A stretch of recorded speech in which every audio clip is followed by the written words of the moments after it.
Hey guys, welcome. This is Jonathan Orbuda. So may kwento lang ako guys. Ngayon ay Sabado, June 15, 2024. So nung nag-lockdown, 2020 yun guys, 2023.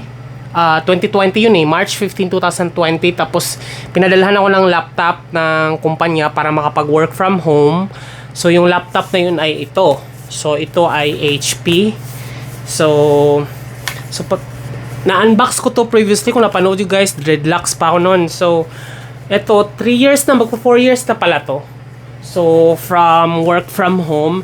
So umorder ako ng bago kasi nga hybrid na kami. So minsan sa bahay, work from home, minsan naman on-site. So nagkataon na one time naabutan ako ng ulan habang papunta ako sa office. Sumasakay ko ng angkas ng motor. So nabasa to, napasukan ng, hindi naman napasukan, parang nahamog, parang gano'n, nahamugan, ganyan. Tapos hindi na gumana yung dalawang Type-C. So gumagana pa to, pero ang kumpanya kasi pag nag-depreciate na yung laptop, hindi nila pinapaayos, pinapalitan nila ng bago. So, di ba, imagine ito yung mga ganitong laptop, parang pinapangarap ko lang to dati nung bata pa ako na magkaroon. Pero pag nakapag-work ka lang, pag ng konting sira lang, papalitan ng bago. So, ang dinig ko, yung kumpanya na nagtrabahuan ko, yung mga luma guys na nagamit na, ay parang idodonate yata nila sa mga charity, ganun, yung mga estudyante. So, ayun, ibabalik ko to at i-unbox natin yung bago. So, di ko pa, kakarating lang nito eh, galing office, di ko pa talaga siya na-check kung ano talaga siya. Pero may accountability form naman to. Check ko lang, wait lang. There. Unahin natin i-unbox yung monitor guys. Kasi di ba meron ako monitor na widescreen, nasira, hindi ko pa napaayos. Pero personal use ko kasi yun ito for business use, pero sa bahay lang naman to. Bago pa to, wait lang, patay ng kutsilyo. Tatapon ko rin tong karton kasi liit lang ng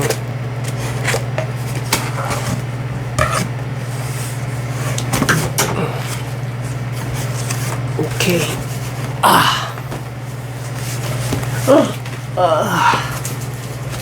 Monitor to. So merong Lenovo pala to, Lenovo ThinkPad. Meron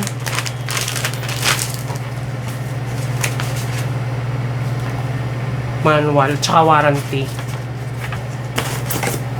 Merong power na cord. Tapos HDMI, merong HDMI. Oh, okay. Ito yung stand. Ay, bongga. Ito yung stand. Bagong-bago ah.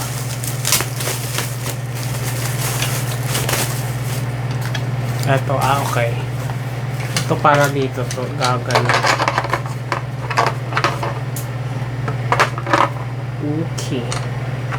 Mamaya. Ito na, monitor. Okay, ito. Wala pa din.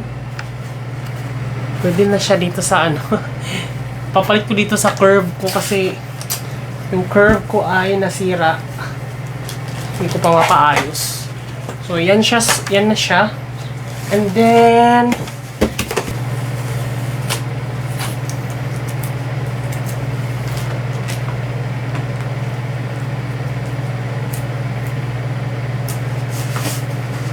didikit ko to kasi ano naman pala sa likod. Okay, that's it. And then ito na ang laptop, HP ang ating laptop. Parang parehas lang din siguro, tulad nung sa dati kong ano. Ayan na.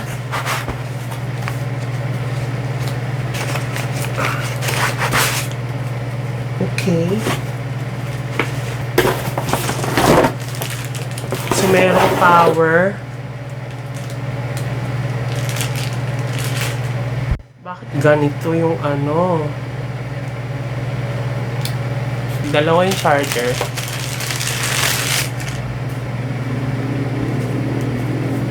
Parang katulad lang din na pala ng dati. So, hindi ko na to ano. Ito na siya. So, merong installer.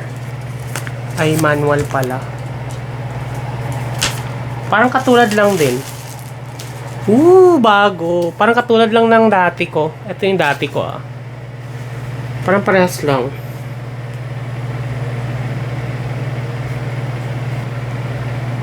Iba na yung mga saksakan. Tsaka ano, iba na to. Ibang model na to kasi sa luma ko. Iba na to. Yan, dalawang type A. Tapos isang type C. Tapos meron pa ditong type A. Tsaka isang yung para sa LAN. RJ47 yata to or RJ45. Yung ganun. So, ito na siya. Galing yung sticker. Pwede na to. Kasi yan mo, libag-libag na yung dati ko.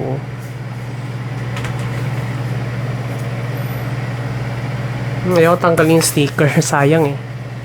Ayan na siya.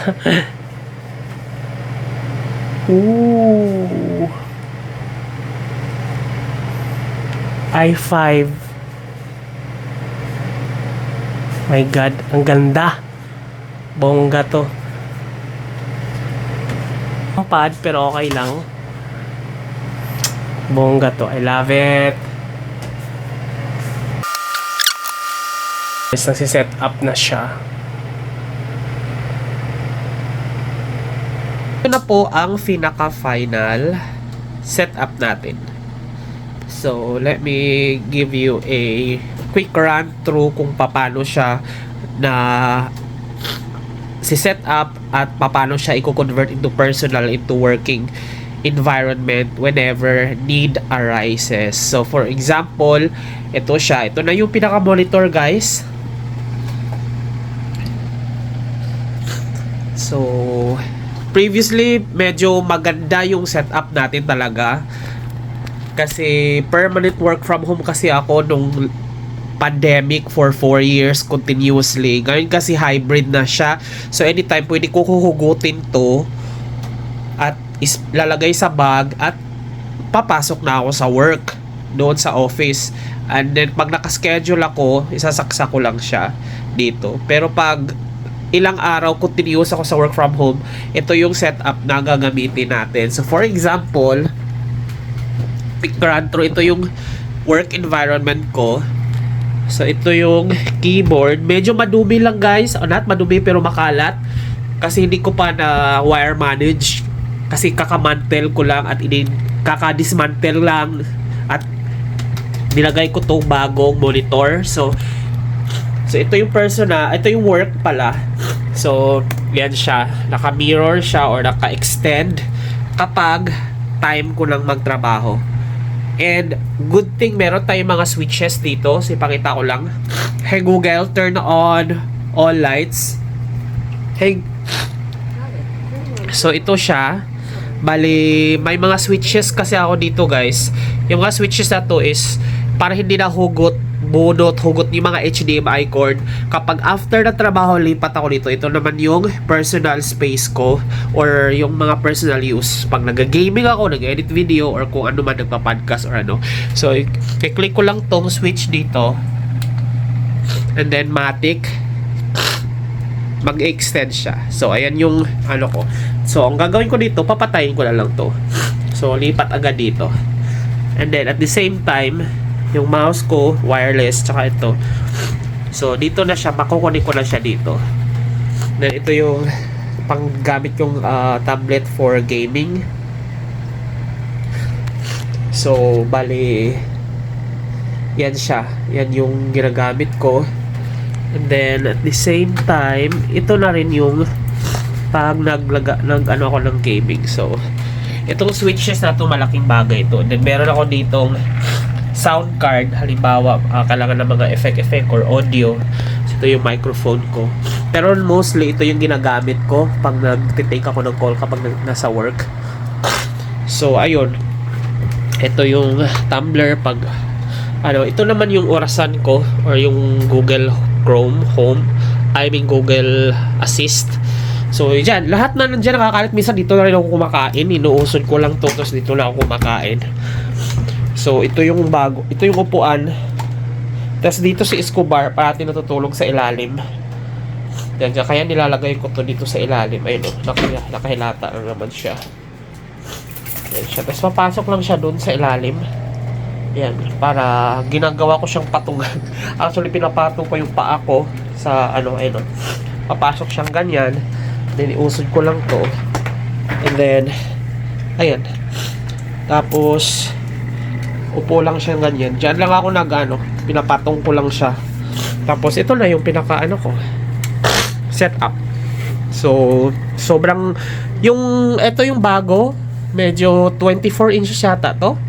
Yung luma, pakita ko lang kung nasaan ko. Yung luma, nilagay ko dun muna. Kasi, paayos ko pa, wala pa akong pampayos kasi hindi ko pa nag-canvas kung magkano yung curve widescreen ko na 34 inches. Tinabi ko lang muna for the meantime. Tapos nandito na yung lagayan niya. Kasi if ever gagamitin ko sa anytime, meron nandyan. So there, yun lang. Update 2024 setup.